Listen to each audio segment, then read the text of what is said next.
Hello and welcome to my podcast. Do me a favor, subscribe to the John Keim Report wherever you get your podcast. If you're watching on YouTube, hit that like button, hit that subscribe button. You can find us there as part of Ampire Media, Ampire. Always much appreciated when you tune in. And don't forget, you can read my work on ESPN.com. I have a story up now about the Commanders offseason and a few key questions they have to answer moving forward as they decide how they want to reconstruct this roster. A lot of work to be done. A lot of things are going to be discussed. So, it's kind of entering a fun offseason because they're building on success. How do you do that? Anyways, today I'm going to be joined by ESPN's Ben Baby to discuss one of those possible, well, I guess I should say more of a player who's going to be discussed a lot this offseason. That's receiver Tee Higgins.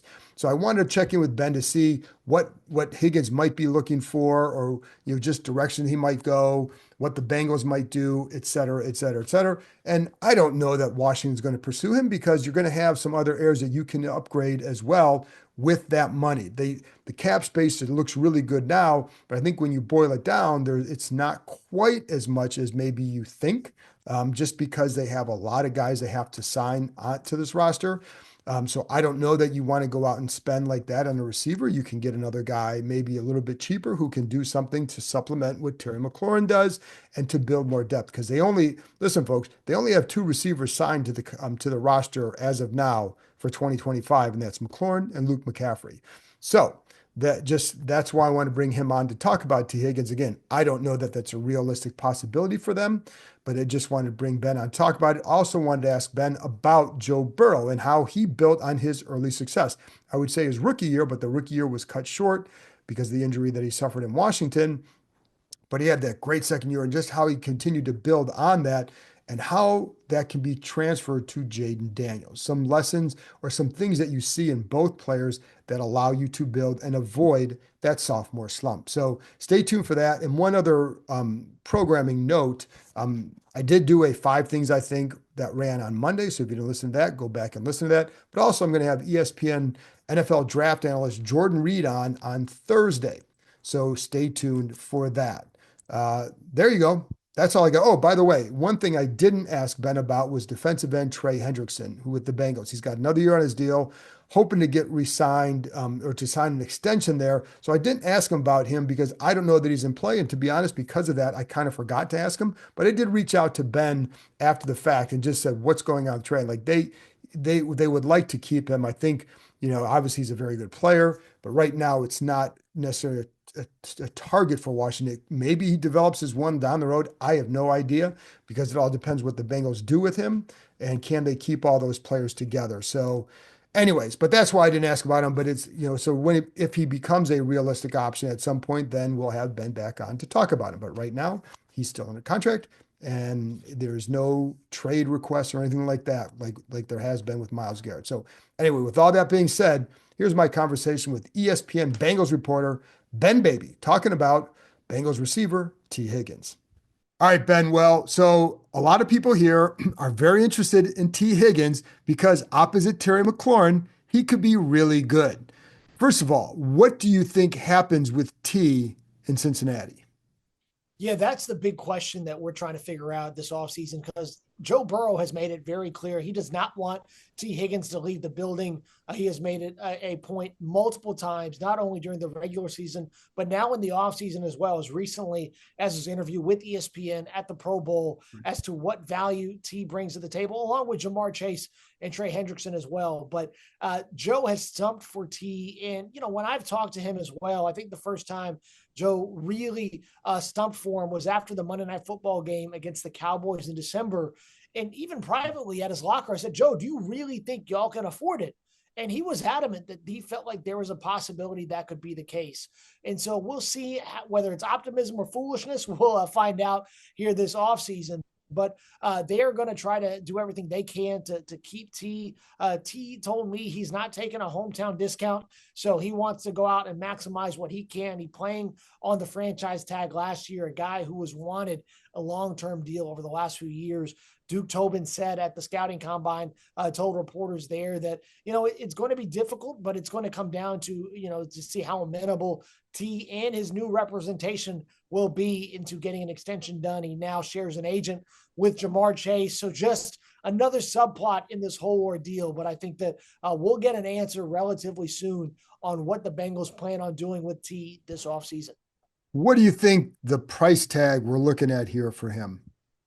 Yeah, we saw that Jeremy Fowler estimated the over-under at $30 million. That seems reasonable given where he stands, what he commands, and really, his status that if he goes somewhere else, I don't know that he's going to be a wide receiver too. I think he's immediately going to come in as a number one wide receiver. And when you look at the production that he brings, when you look at how he can manipulate a defense, I've thought for years that under the right circumstances, he can be a wide receiver one. And I think that would definitely be the case. And at that $30 million a year price point on an average annual salary, that definitely falls in line with his skill set. And that's true. Just describe his skill. I mean, we've watched him, but you watch him up close. You watch him every week. What stands out to you about him as a receiver? Yeah, the biggest thing I think is his frame. He's really long. He's lanky. Got a great catch radius, and he's really good at the catch point. I think you've seen that over the years. He's a guy I've always thought that for a young quarterback would be ideal because you wouldn't, one of the things that is really good about playing with Joe Burrow is that Burrow's always on time. He's going to throw you open. I mean, he's got that as an elite trait. But for quarterbacks who may not have that sense of anticipation, sense of awareness, who may be a little bit later, Tee Higgins is going to negate all of those things because of how tall he is, how good of a catch radius he has, and how strong he is at the catch point, which is something we saw really develop in 2024. Those are all attributes that makes him a great asset, especially for a younger quarterback still trying to find his way into the league. Now, if he were to go to Washington, I think Jaden Daniels shows he's leaps and bounds better than most average rookie quarterbacks. So, I think that those skill points are going to be something that any quarterback will be able to find a value in. But T's done a really good job of that. I think he's developed as a route runner. That's something inside the building they've given him credit for over the years. And I think the one question that you're going to have with T is his ability to stay healthy. That's something that is probably a reason why if the Bengals are going to be able to bring him back at a cheaper rate than we probably would have anticipated, it's that question of his health and durability, something that he's going to try to solve this offseason. He's going to try to figure out why his hamstring, why his soft tissue injuries have been a problem over the years, something he has been as frustrated as anybody. He's wanted to be on the field all 17 games, but that's something that will be the big question mark. But when he's been on the field, he's been really productive. I believe 10th in the league last year in receiving yards per game, which shows you how good he's been when he's been able to suit up. And that's a big question too. Like you said, the soft tissue injuries. So how does that factor for the Bengals? How do they view him with that? Because, that doesn't always age well if you don't get that taken, if it doesn't, it can be a problem. So how do they view that? Do they view it as an issue or do they view it as like, hey, they'd still want to invest in him? I think over the years, what we've learned is that if it at the right price, they were willing to get in the Tee Higgins business. They know what he means. And for a guy like him, I think one thing we need to talk about, I think his work ethic and how he's perceived inside the building amongst that receiving group by his coaches. T, when the games have been on the line, he's wanted to do everything he can to suit up and be out there. We saw that a couple of years ago when the Bengals went up against Kansas City with the playoff spot on the line in week 17. T tried to give everything he could to suit up and play through a hamstring injury, just wasn't able to really go out there and be effective.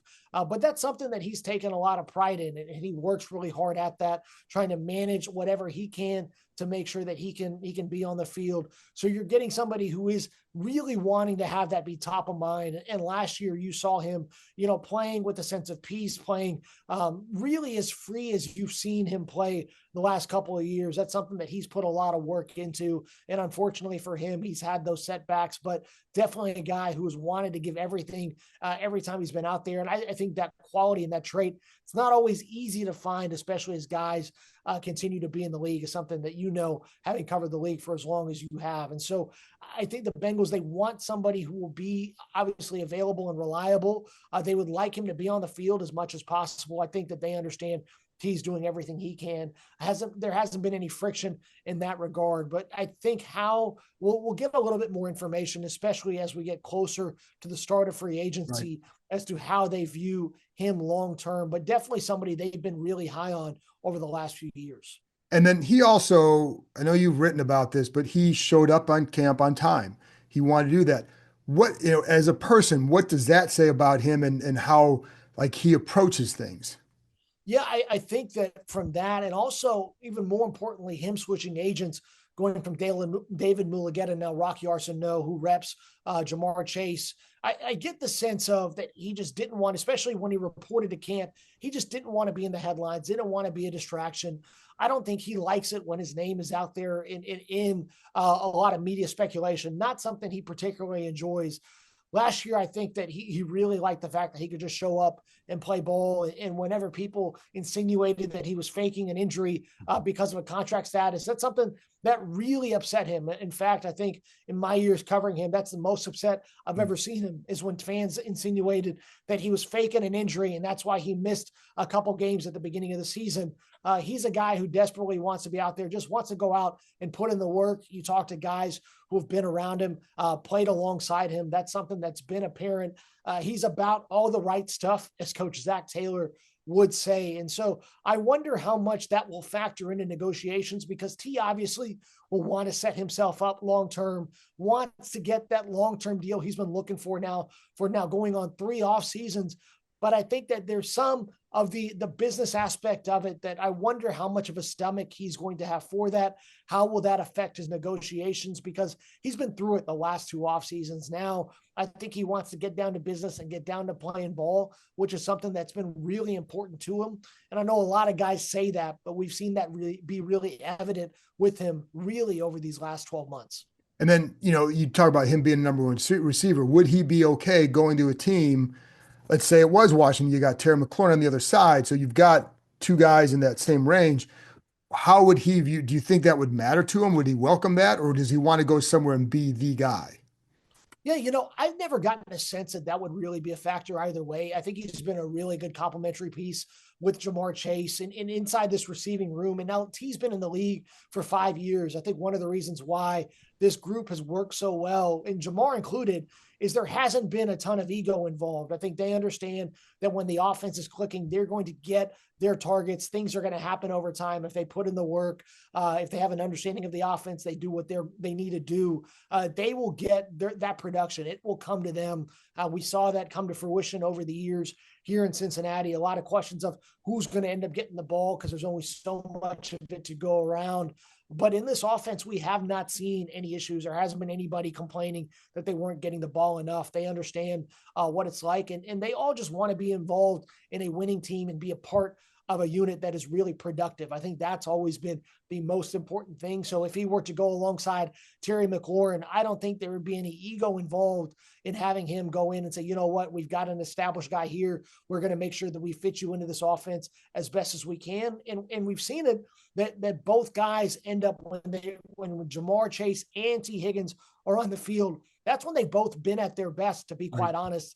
And it hasn't allowed defense to zero in on either guy. And when you have a really good quarterback, a really good play caller, you have really good scheme, those receivers are really going to benefit. So I don't think it's going to be a deterrent at all to go to a place to have another established receiver. In fact, it might be a benefit because you're going to end up with easier matchups. Right. And so last thing on him, are you anticipating that he is gone from Cincinnati, or is it too early to say that?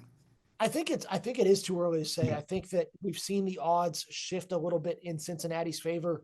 I think it's going to come down to what the market's going to bear. What's an interesting X factor now is Cooper Kupp entering the market. Right. I think that's going to be an X factor we weren't really anticipating, is now, what will a team that may be willing to go out and bid for T in free agency, maybe they can get Cooper Kupp at a renegotiated rate if he's willing to redo his deal, if they're going to make that, if that's going to be a lower price point for a team.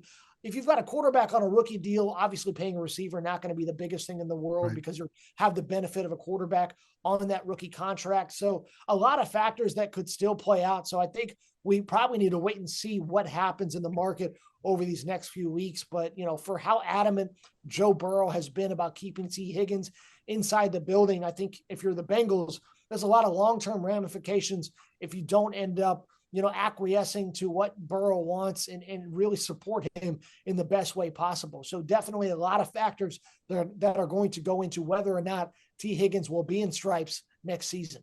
So, and the last thing on Joe Burrow too, then a lot of talk here, or at least some talk, people around the league, whatever, is like Jaden Daniels going to sophomore year.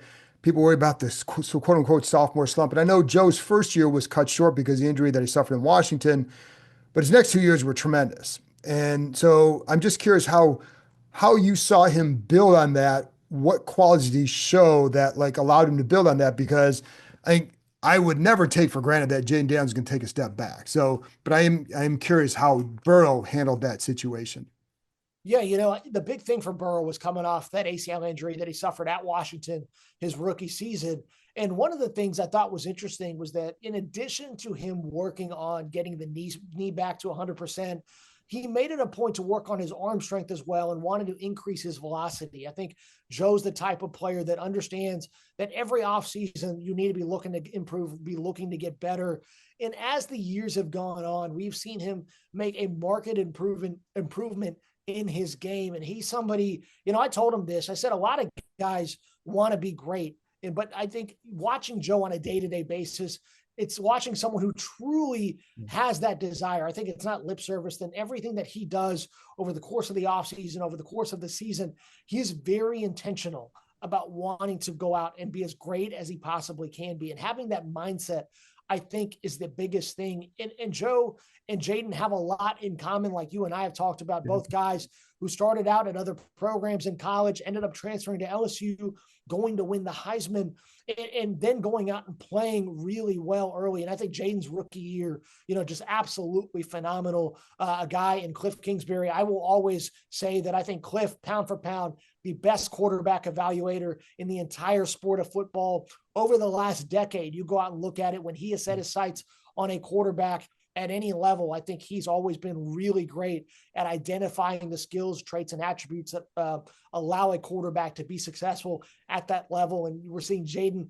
be another point in Cliff's book of quarterbacks over the years, and it's as deep as anybody. And we've got a guy in the Super Bowl, I should say, in Patrick Mahomes, who falls in that category. So I think that Jaden, if you're wanting to see steps and improvement in year two, it's making sure that they understand what they didn't do well in year one, as well as that first year might have been, because Joe came in and had a ton of praise from the guys around him, even though the numbers weren't great, even though he had a lot of tough moments as a rookie.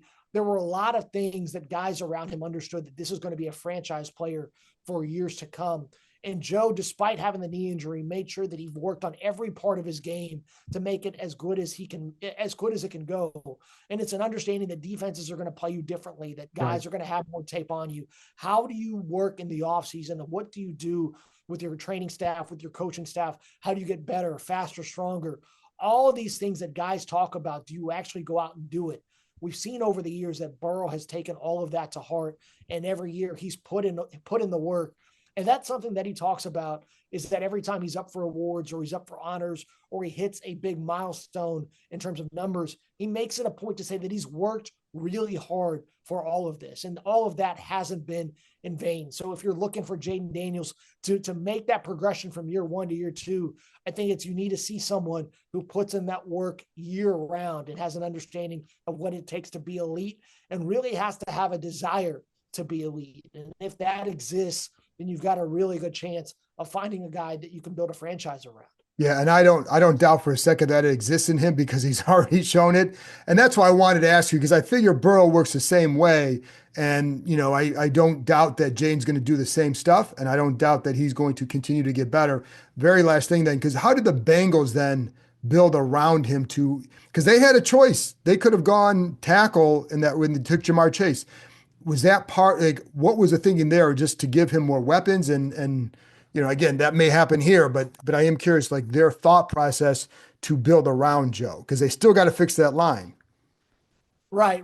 I think when you look at it, for the amount of dropbacks that you're going to have it's just better to give them more receiving options. I think that when you go out and look at it, the school of thought is the more receivers, the more playmakers you can put around Burrow, the better he's going to be. And you look at it, Jamar Chase at the time, I don't think anybody realized how good he was going to end up being, a guy who was an offensive player of the year candidate this season, and had won the receiving triple crown. I believe only the fifth guy to win it since the 1970 AFL NFL merger. Just a unique skill set. And you go out and look, the next pick the Bengals made after drafting Burrow was getting Tee Higgins in the second round in 2020. So they've made it a point to go out and build the best passing attack possible, giving him the best resources. When you have a guy who is that good as a quarterback, you want to make sure that you surround him with as many pieces. And the Bengals, they tried to go out and build a really strong offensive line, even after 2021, have invested a good amount in that unit. I think that that's something they continually look at.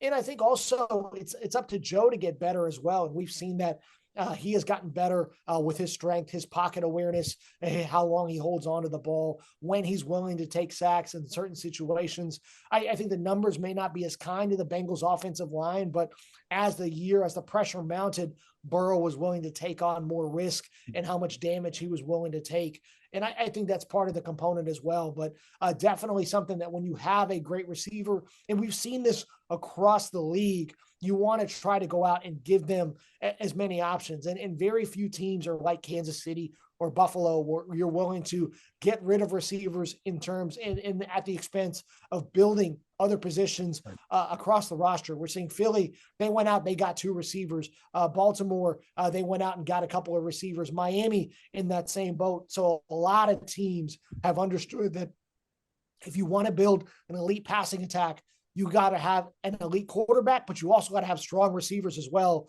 And that's really the model and the blueprint for this day and age in the NFL. Ben, awesome stuff. Thank you very much. Appreciate the insight.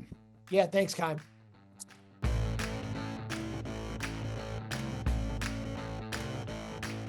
That's it for this episode. Thanks to Ben for joining me, and thank you, as always, for tuning in. I'll be back on Thursday with another episode talking to ESPN NFL draft analyst Jordan Reed. I'll talk to you next time.